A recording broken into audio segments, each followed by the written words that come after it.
Best varicose veins చికిత్సనే పొందండి. నొప్పి లేని చికిత్స కోసం సంప్రదించండి ఎవిస్ హాస్పిటల్.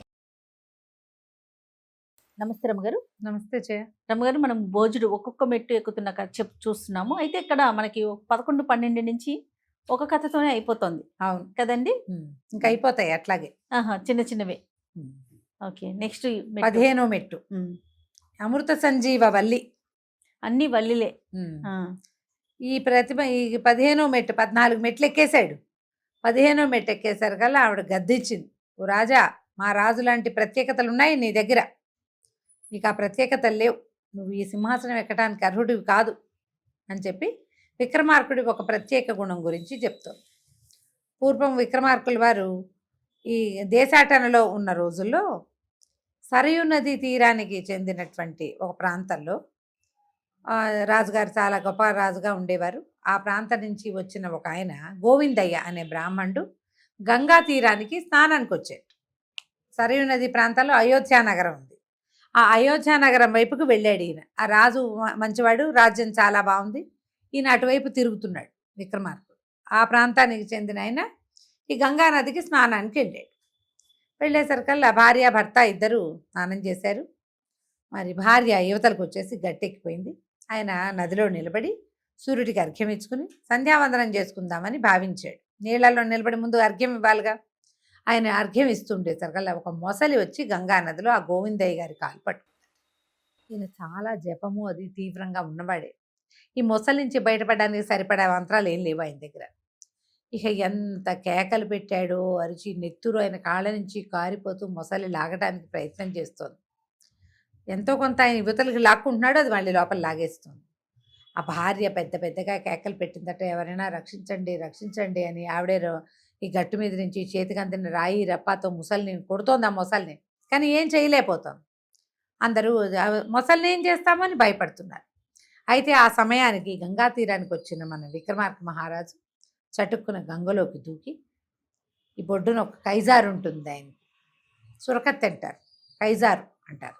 ఆ కైజారుతోటి ఆ మొసలి మీద కలబడి హోరాహోరీ యుద్ధం చేసి మొసలిని సంహరించి ఆ గోవిందయ్య గారిని రక్షించాడు. ప్రాణాలు కడబట్టిపోయింది. కాలు పుచ్చుకు లాగేస్తే కాలు నుంచి బోళ్ళు బ్లడ్ పోయేసరికి నీరసం రాదు. ఆయన ఎత్తుకుని తీసుకొచ్చాడు యువతలకి. ఏదో మందు మాకు చుట్టుపక్కల వాళ్ళు చక్కు చేస్తారుగా వైద్యాలు, ఏవో ఆకులు ఆలమలు తెచ్చి కట్లు కట్టారు. కొద్దిగా ఆకుపసర ఏదో తాగిస్తే ఆయన కొద్దిగా స్పృహ వచ్చి మాట్లాడి, నాయన నువ్వు చాలా గొప్పవాడివి, నన్ను రక్షించావు, నేను నీకు ఒక మంత్రం ఇస్తాను ఉండమన్నాడు. అనేసరికల్లా విక్రమార్కుడు అన్నాడు, క్షమించండి, ప్రతిఫలం ఆశించి నేను మీకు సహాయం చేయలే. భూసురుడు బ్రాహ్మణోత్తముడు అంటే భూమి మీద నడయాడే దైవం. అతనిని ఎవరైనా బాధిస్తుంటే అది మనిషి అయినా జంతువైనా వాళ్ళని శిక్షిస్తాను, నేను శిక్షిస్తాను, నా పద్ధతి అది. అంతేగాని మీరేదో ఇస్తారని నేను ఈ సహాయం చేయలేదు, నేను తీసుకోనండి అని అంటే గోవిందయ్య ఒప్పుకోలేదట. నేను ఇస్తానన్నది నువ్వు తీసుకోకపోతే నువ్వు ఇచ్చిన ఈ ప్రాణం నాకొద్దు అని చెప్పి ఆయన పరిగెత్తుకుంటూ గంగలో దూకైపోయాడు. పట్టుకున్నాడు విక్రమార్కుడు. అయ్యో, అంత పని చేయకండి భూసురోత్తమా, మీరేం చేస్తారో చెప్పండి అంటే ఏం చెప్పాడు, నేను కొన్ని లక్షల సార్లు జపం చేసిన ఒక మంత్రసిద్ధి ఉంది నాకు. ఈ మంత్రం కనుక జపిస్తే ఒక దివ్య విమానం వస్తుంది, నువ్వు ఎక్కడికి కావాలంటే నేను అక్కడికి తీసుకెళ్ళి దింపుతుంది. సరయూ నది తీరంలో ఉండే నేను ఇక్కడికి రాగలిగాను. ఇదేదో కొన్ని ఏళ్ల నుంచి లక్షల సార్లు చేసిన జపం నాయన ఇది. దీనివల్ల, ఈ మంత్రమహిమ వల్ల నేను సరయూ నది తీరం నుంచి గంగా తీరానికి రాగలిగాను. మొసలి నుంచి విడిపించుకునే శక్తి లేదు, కానీ నాకు ఈ మంత్రసిద్ధి ఉంది. నీ వల్ల నేను మళ్ళీ పునర్జీవితున్నయ్యాను, ప్రాణాలతో ఉన్నాను.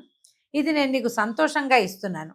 ఈ మంత్రం కనుక చదివితే ఒక దివ్య విమానం వచ్చి నీకు కావాల్సిన చోటుకి నిన్ను తీసుకెళ్తుందని చెప్పి ఆ మంత్రాన్ని విక్రమార్కుడికి, మంత్రాన్ని తాను ఇన్నేళ్లుగా దాన్ని చేయటం వల్ల తనకి వచ్చిన పుణ్యాన్ని విక్రమార్కుడికి దానం చేశాడు. ఆయన ఇచ్చాడు, అది పుచ్చుకున్నాడు విక్రమార్కుడు. ఆయనకి నమస్కారం చేసి ఆయనకి భార్యకి వాళ్ళని పంపించి ఈయన తన దారిని తను అడవుల వైపుకు వెళ్ళిపోయాడు. అయితే ఏమైంది, అడవిలోకి వెళ్ళినప్పుడు ఈయన ఒక చెట్టు కింద పడుకున్నాడట. బోళ్ళంత దూరం వెళ్ళాడు బాగా. ఆయన అడవుల్లోనే కదా గడుపుతున్నాడు, ఊళ్ళో గడిపితే గడిపినట్టు, లేకపోతే ఇక అడవిలో ఉంటాడు. ఒక చెట్టు కింద శుభ్రం చేసుకుని చెట్టు కింద పడుకునేసరికల్లా కాసేపటికి పైనుంచి హుమ్ అని హుంకారాలు వినపడుతుంది. ఎవడరా వాడు అని హుంకరిస్తున్నారు ఎవరు. నేను ఎవరినైతే నీకెందుకు, నీ దారి నువ్వో అని చెప్పాడు విక్రమార్కుడు. చెప్పేసరికల్లా ఆ పైనుంచి చెట్టు మించి ఒకటి దిగాట బ్రహ్మరాక్షసుడు. అవురవురా, నా ప్రదేశంలో దిగావు, ఉన్నావు, నా చెట్టు కింద కూర్చున్నావు, కొన్ని ఏళ్లుగా నేను ఈ చెట్టును ఆశ్రయించుకుని ఉన్నాను, కొన్ని వందల సంవత్సరాల నుంచి. అసలు నా గొంతు వింటేనే గుండె పగిలి చేస్తారు జనం. నన్ను చూసి కూడా నువ్వు భయపట్టలేదు, ఎవడెవరా నువ్వు అని బ్రహ్మరాక్షసుడు కేకలు పెట్టాడు. పెట్టేసరికల్లా విక్రమార్కుడు అన్నాడు, నిన్ను చూసి భయపడ్డానికి నాదంత పెరికి గుండె కాదు. నీ దారిని నువ్వు వెళ్ళు, నా దారిని నన్ను విశ్రాంతి తీసుకోవడానికి వచ్చా ఈ చెట్టు కింద. నువ్వు చెట్టు మీద ఉంటావు, నేను చెట్టు కింద ఉన్నాను. నేను నీ దగ్గరికి రాలా, నువ్వు దిగి వచ్చావు ఇప్పుడు నా దగ్గరికి, వెళ్ళిపోమన్నాడు. ఆశ్చర్యపోయాడు విక్రమార్కుడు. ఇంతమందిని చూసా ఎవరు నాతో రాక్షసుడు. భయపడరే. బ్రహ్మరాక్షసుడు ఆశ్చర్యపోయాడు. ఇంతమంది మనుషులను చూస్తారు, నన్ను చూడంగానే ప్రాణాలు వదిలేస్తారు జనం, నీకు భయం లేదే, ఎవడెవరా నువ్వు అన్నాడు. అనేసరికల్లా నేను విక్రమార్కుడు అనే రాజుని అని చెప్పంగానే బ్రహ్మరాక్షసుడు కరిగి నీరైపోయాడు.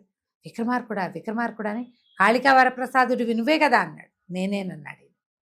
అనేసరికి గబగబా వచ్చి దగ్గరకు వచ్చి కూర్చుని, నన్ను రక్షించు, నేను ఎన్నో వందల సంవత్సరాలుగా ఈ చెట్టును ఆశ్రయించుకుని ఉన్నా, ఎంతమందినో విరుచుకుని తిన్నాను, ఎన్నో జంతువులను పొట్టన పెట్టుకున్నా, ఎంతమందో మనుషులను కూడా విరుచుకుని తిన్నా నేను.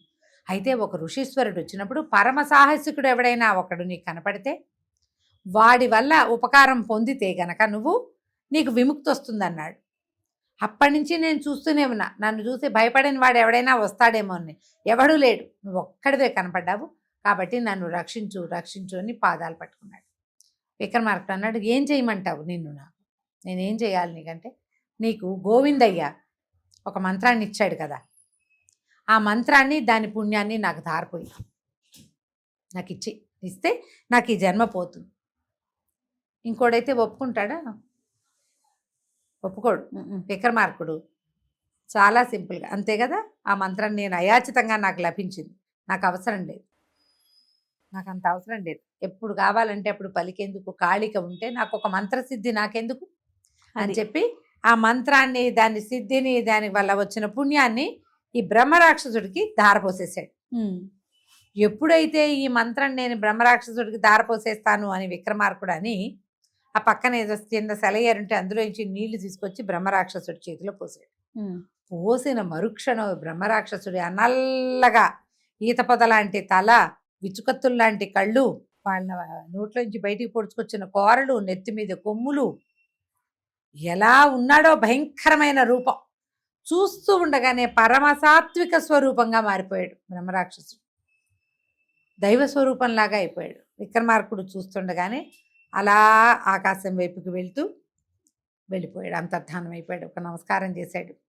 నీ వల్ల నాకు విముక్తి వచ్చింది ప్రభు, వందల సంవత్సరాలుగా ఈ భూమిని పట్టుకుని ఉన్నాను, పరమ సాహసివి నువ్వు, నీ సాహసం ఎల్లప్పుడూ వృద్ధి చెందుతుంది, నీ పేరు ఆచంద్రతారార్కం ఉంటుందని ఆశీర్వదిస్తూ ఆకాశం వైపుకు వెళ్తూ అంతర్ధానం అయిపోయాడు. తనకి లభించిన దాన్ని, మా అద్భుతమైన మంత్ర విద్యని కూడా ఎవరైనా అవసరమైన వాడు అడిగితే దానం చేసేస్తాడు విక్రమార్కుడు. ఇది ఎంత కష్టసాధ్యమైంది? ఒక నీళ్ళల్లో దూకి ఒక మొసల్ని చంపటం ఎవరు చేయరు. సొంత ప్రాణాల మీద తీపి ఎవరికి ఉండదు, ఆయనకు ఆ తీపి లేదు. తనకి లభించిన బహుమతిని తనే ఉంచుకుందామన్న ఉద్దేశమూ లేదు. ఇలాంటి వాళ్ళు ఉంటారా లోకంలో? ఇంత అత్యద్భుతమైన వాడు కనుకనే విక్రమార్కుడు ఆచంద్ర తారార్కము అతని పేరు నిలిచి ఉంది. ఇప్పుడు కూడా మనం అతని కథలు చెప్పుకుంటున్నాం, వింటున్నాం అని చెప్పింది ప్రతిమ. చెప్పగానే భోజురామకు ఒక నమస్కారం చేసి దిగి వెళ్ళిపోయాడు. అయిపోయింది 15వ ప్రతిమ చెప్పిన కథ కూడా. మళ్ళీ వారం 16వ ప్రతిమ చెప్పిన కథతోటి కలుసుకుందాం. రైట్ అమ్మగారు, నమస్తే. నమస్తే జయ.